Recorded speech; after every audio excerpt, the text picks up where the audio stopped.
কিয়ামত এটি কখন হবে এবং কোথায় হবে, এই প্রশ্নগুলো আমাদের মনের মধ্যে নিশ্চয় আসে। সো আল্লাহ সুবহানাহু ওয়া তাআলা কিন্তু জানেন, এবং তিনি জানেন বিদায় সূরাতুল আরাফের 187 নম্বর আয়াতে বলছেন, ইয়াসআলুনাকা আনিস সাআতি আইয়ানা মুরসাহা। অর্থাৎ এই আয়াতে কারিমা আল্লাহ সুবহানাহু ওয়া তাআলা নবী করিম সাল্লাল্লাহু আলাইহি ওয়াসাল্লামকে উদ্দেশ্য করে বলছেন যে হে নবী, তারা আপনাকে জিজ্ঞেস করবে, ইয়াসআলুনাকা আনিস সাআহ, তারা আপনাকে জিজ্ঞেস করবে যে এটি কখন হবে, অর্থাৎ কিয়ামত কখন সংঘটিত হবে, এই প্রশ্নটা তারা আপনাকে জিজ্ঞেস করবে। ইভেন আল্লাহ সুবহানাহু ওয়া তাআলা এর পরের লাইনে বলছেন, কুল ইন্নামা ইলমুহা ইনদা রাব্বি, অর্থাৎ তাদেরকে আপনি বলে দিন যে এই কিয়ামতের জ্ঞান, কিয়ামত কখন সংঘটিত হবে, এই প্রশ্নের উত্তর একমাত্র আল্লাহ সুবহানাহু ওয়া তাআলা নিজেই জানেন। এই ব্যতীত আল্লাহ সুবহানাহু ওয়া তাআলা ব্যতীত আর কেউ জানেন না। 5টি জিনিস রয়েছে, যে 5টি জিনিসের জ্ঞান একমাত্র আল্লাহ সুবহানাহু ওয়া তাআলা নিজেই জানেন।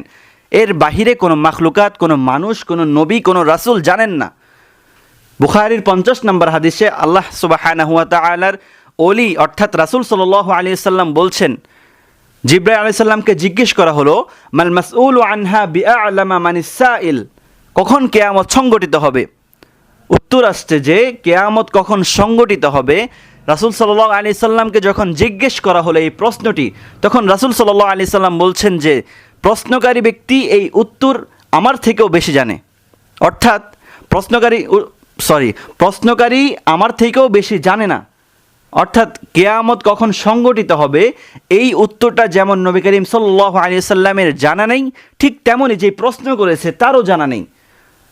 এজন্য কিয়ামত কখন সংঘটিত হবে এই প্রশ্নটা যখন আমাদের মনের মধ্যে আসে, তখন আমাদেরকে কোরআন যখন আমরা খুঁজবো, কোরআনের যখন ব্যাখ্যা খুঁজবো, কোরআনের আয়াত দিয়ে যখন আমরা এই প্রশ্নের সমাধান খুঁজবো, তখন আমাদেরকে সূরাতুল আরাফের 187 নম্বর আয়াতটা যখন আমাদের সামনে আসবে, তখন আমরা বুঝতে পারবো যে আল্লাহ সুবহানাহু ওয়া তাআলা বলছেন কিয়ামতের জ্ঞান একমাত্র আল্লাহ সুবহানাহু ওয়া তাআলা নিজের ব্যতীত আর কেউ জানে না।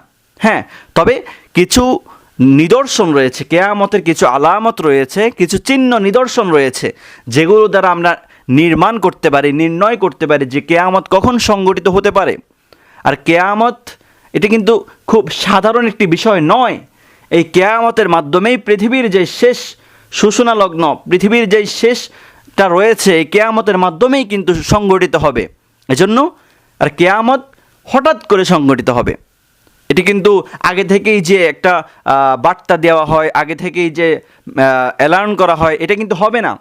কিয়ামত নবী করিম সাল্লাল্লাহু আলাইহি সাল্লাম বুখারীর বর্ণনায় বলছেন যে কিয়ামত এমন সময় সংঘটিত হবে যখন দুজন মানুষ কাপড় কিনছে, অর্থাৎ দুজন মানুষ কেনাকাটা করছে, তারা কেনাকাটা শেষ করতে পারবে না, এর মাঝামাঝি কিয়ামত সংঘটিত হয়ে যাবে। তাহলে চিন্তা করুন যে কিয়ামত হঠাৎ করে সংঘটিত হবে, হঠাৎ করেই চলে আসবে, যখন পৃথিবীটা আঁধার হয়ে যাবে, যখন পৃথিবীটা শেষ হয়ে যাবে, পৃথিবীর মানুষগুলো সব শেষ হয়ে যাবে, ধ্বংস হয়ে যাবে, পৃথিবীর এত বড় বড় অট্টালিকা, এত বড় বড় বিল্ডিং, এত বড় বড় সম্পদ, ধন দৌলত, টাওয়ার রয়েছে, সব কিছু এই কিয়ামতের যখন কিয়ামতের যখন সংঘটিত হওয়ার যে একটা অ্যালার্ম বেজে উঠবে, যখন ইসরাফিল আলাইহিস সালাম যখন সিংহার মধ্যে ফুৎকার দিবেন, যখন এই ফুৎকারের সাথে সাথে কিয়ামতের যে বার্তা মানুষের কানে পৌঁছে যাবে, তখন মানুষগুলো নিজের সম্পদ কি, নিজের টাকা পয়সা কি, নিজের বাড়ি ঘর সব কিছু বলে যাবে, তারা একমাত্র আল্লাহ সুবহানাহু ওয়া তাআলার দিকেই দৌড়াবে। তারা একমাত্র নিজের যে আমলনামা, তখন সেই আমলনামার কথা মাথায় আসবে।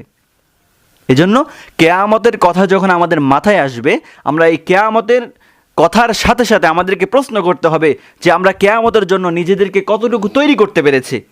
রাসূল সাল্লাল্লাহু আলাইহি সাল্লামকে এক সাহাবী জিজ্ঞেস করলেন যে ইয়া রাসূলুল্লাহ, কিয়ামত কখন সংঘটিত হবে? দেখুন রাসূল সাল্লাল্লাহু আলাইহি সাল্লাম বললেন যে কিয়ামত কখন সংঘটিত হবে, তুমি যে আমাকে এই প্রশ্নটা করলা, তুমি কিয়ামতের জন্য কতটুকু নিজেকে প্রস্তুত করেছো?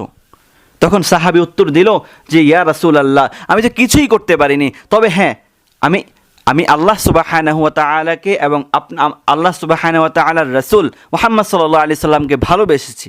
তখন রাসূল সাল্লাল্লাহু আলাইহি সাল্লাম উত্তর দিলেন, তুমি তো ভালো কাজ করেছো, তুমি তো ভালো প্রস্তুতি নিয়েছো।